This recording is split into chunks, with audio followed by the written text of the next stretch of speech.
I'm going to make a very broad statement right now. And I typically try to avoid this, but I feel pretty comfortable to say this.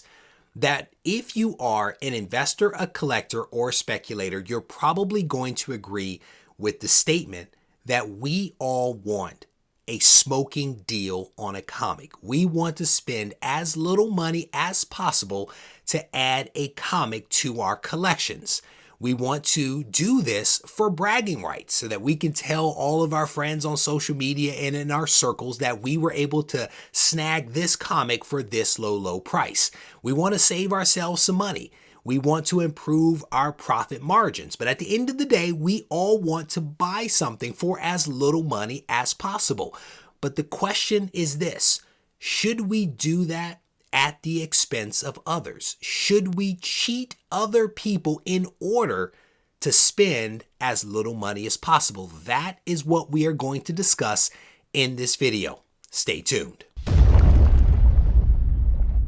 Reggie here, and I want to welcome you to another one of my videos. In this video, I am going to attempt to answer a question that was sent in to me by Alec. I recently put out a call asking people to submit ideas for videos that I might create. And a lot of the ideas that were submitted in are things that I have actually covered in previous videos, but there were a couple that jumped out at me. And this one from Alec was one of those because it's something that I have not spoken about on the channel before. Essentially, what Alec was asking me about was the ethics around buying comics from people that don't necessarily know what they have. They don't fully appreciate what they might be selling. And I'm going to attempt to answer this question over the course of this video. But the very first thing that I will say is that technically you as the buyer do not owe the seller anything. You owe them nothing at all. But the question will be, if you take advantage of that person, can you sleep at night? Would you feel guilty for having knowingly taken advantage of someone? I personally cannot answer that question for you, but I try to live my life in such a way that I don't have to relive bad things that I've done for people. I try not to be a bad person as best I can, right? You cannot go through life without, making some people upset, but there are some things that can be avoided, and knowingly cheating someone is something that can be avoided. So the question really is, what kind of person do you want to be? That's legitimately the very first thing that I would offer up. The second tip that I would offer up is that if you are doing a deal with somebody that does not fully appreciate what it is that they have, you probably want to be patient and slow things down and not push them. And you also want to potentially seek to understand why they're selling what they're selling and whether they actually care about the dollar value associated with what it is that they have. And I say that because there are a lot of people that honestly don't care about money. They don't care that a comic or a stack of comics has value.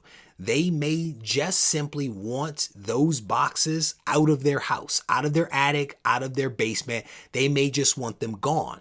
Potentially there was a divorce. Potentially there was a death in the family. Sometimes folks just want things to be moved along to someone else and they're not really interested in the money associated with it. So seeking to understand why they're doing what they're doing will go a long way to helping you to put in perspective the decisions that they're making or not making, to be honest with you.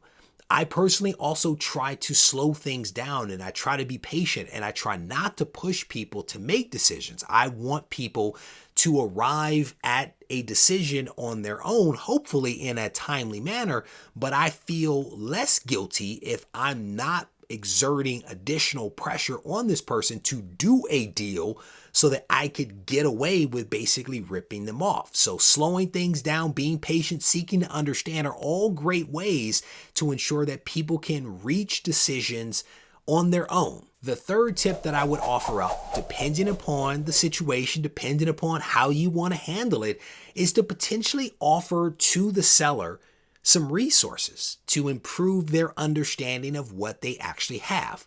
Now, yes, this will put you in a slightly different position because they will have more knowledge and may actually want to charge you a higher price, but there are things that you can do about that. I've been in this situation before, and oftentimes what I do is I try to educate the seller just a little bit. I tell them about Key Collector app. I tell them about sites like comicpriceguide.com where they can actually look up the value of the comic that they have. I try to give them some tools and resources so that they can make an informed decision. And going back to my previous point, I don't push them, I don't rush them, I allow them to kind of reach their own conclusions. But as I mentioned, this education does indeed come with some downsides because they may come back to you with a number that is not the number that you had in mind, but that is also a point of discussion and a point of negotiation. The fourth thing that I would offer up is to encourage people to actually make use of the resources that you've told them about and to take some time to do an inventory of the collection.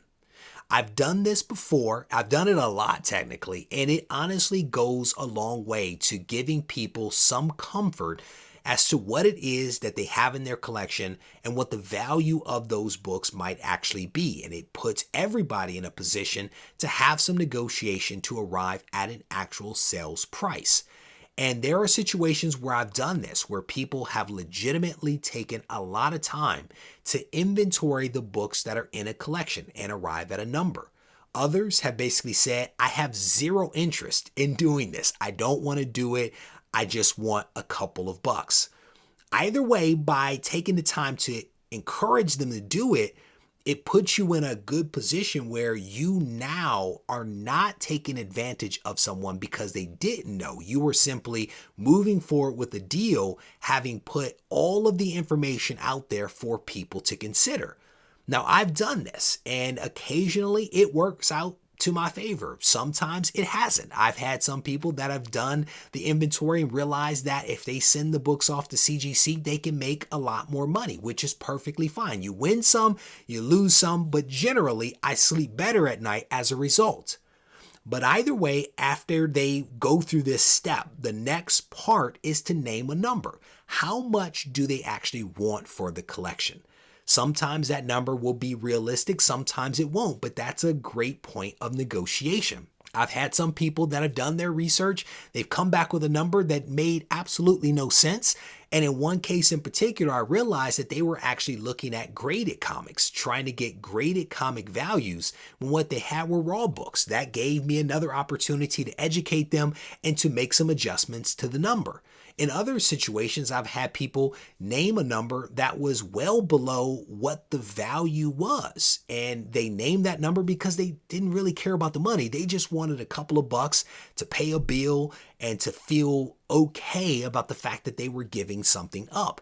But at the end of the day, getting someone to name a number and to have a discussion, again, allows everybody to make an informed decision and to hopefully walk away from the deal feeling like it was a fair deal. I've also had some people that will name a number and I have chosen to actually give them more money than what they actually asked for because in my expertise, I know certain books are worth more than what they were actually looking for. And again, in those situations, I don't feel guilty at all by paying a couple of extra bucks because it's well below what I would have paid to a dealer or to a website. And these people walk away very happy with the extra money. My hope here is that this helps someone out there, potentially even Alec, who actually asked the question, but even some other folks as well. But I would encourage you, if you have some thoughts, if you would handle this situation differently, if you've encountered this situation, leave those thoughts behind down in the comment section so that we can continue learning from one another. If you need to reach out to me, feel free to do so on Instagram at Regie Collects. Take care.